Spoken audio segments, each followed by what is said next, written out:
It's really hot. It is super, super hot. It's gonna be a heat wave in Texas the next couple days, so my goal is to run every day during that heat wave. I have one of these laser gun thermometers. We'll just zap the pavement. Let's check that out. 154 degrees. I'll do some check-ins along the way, show you how a person can melt in this kind of weather.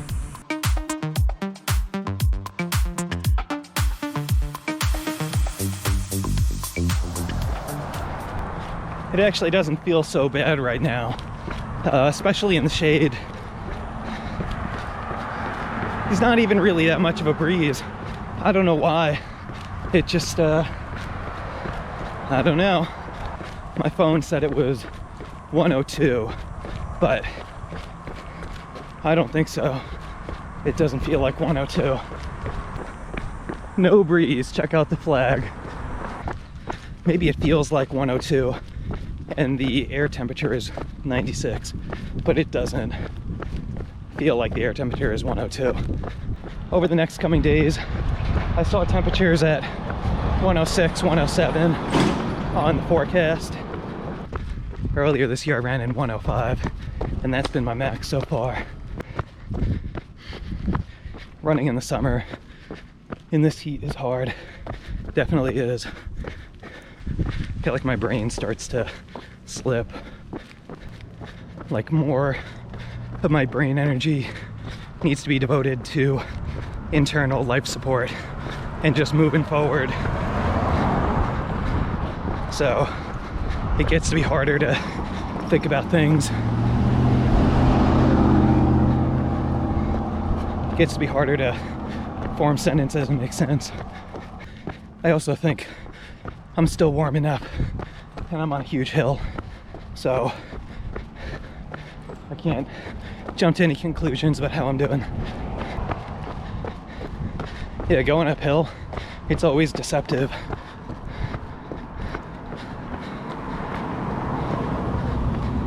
You might be feeling super bad on that hill, but then when you get to the top and it evens out, you're like, oh, I'm fine. So all you really have to do is just get to the top of the hill and everything works itself out. This hill is very deceptive because it has a lot of spots where it flattens out, but then when you get there, it just starts going up again. So it's flat for one intersection and you just can't see it from here that it goes back up.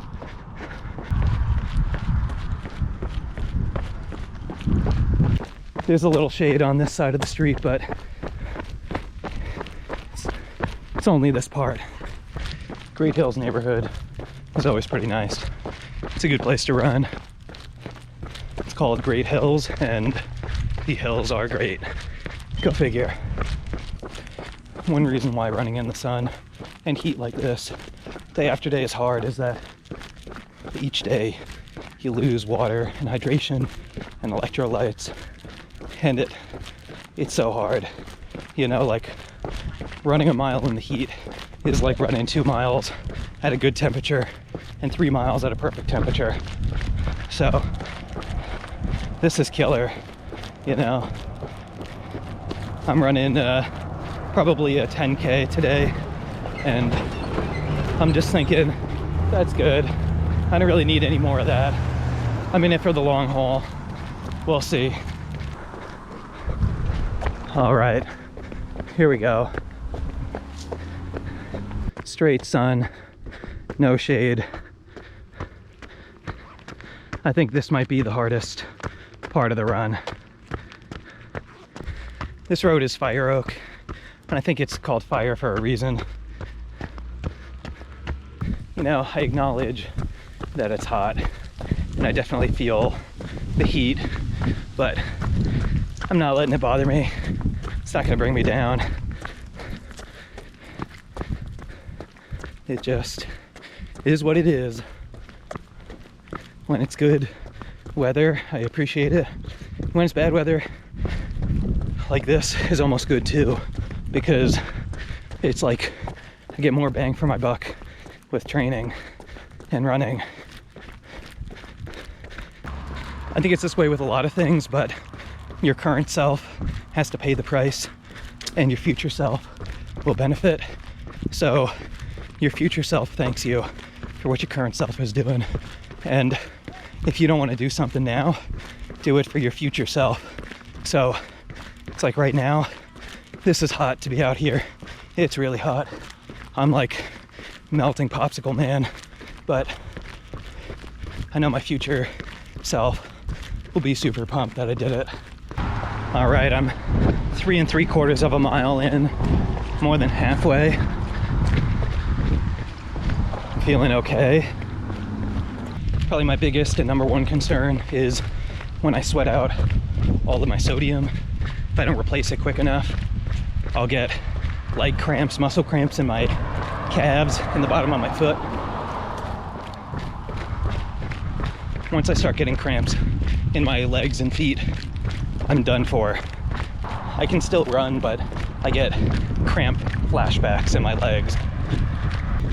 Kind of try and ride that line between not having cramps and keep myself on the line of just don't get cramps. And if I get close, I pull it way back. I'm challenging myself to do something difficult and uncomfortable.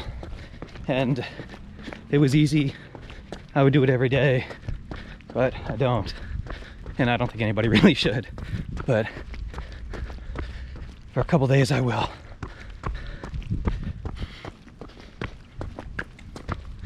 I think this is bad. I think about my friends in the Phoenix area, or when my parents are out in Indio and it's up into the 100 and teens. That's insane. I have no right to complain about whatever this is, 102. No matter how crazy you are, there's always somebody crazier.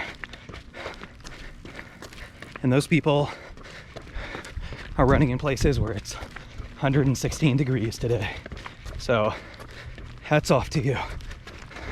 All right, 4 1/4 miles in. Sweating out a lot of liquid. Taking in a lot of liquid too, but sweating out a lot. My coordination is definitely starting to decrease. I'm holding the camera much less steady, much less straight.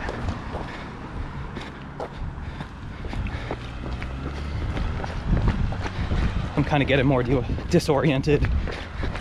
The words I'm saying are a little weird.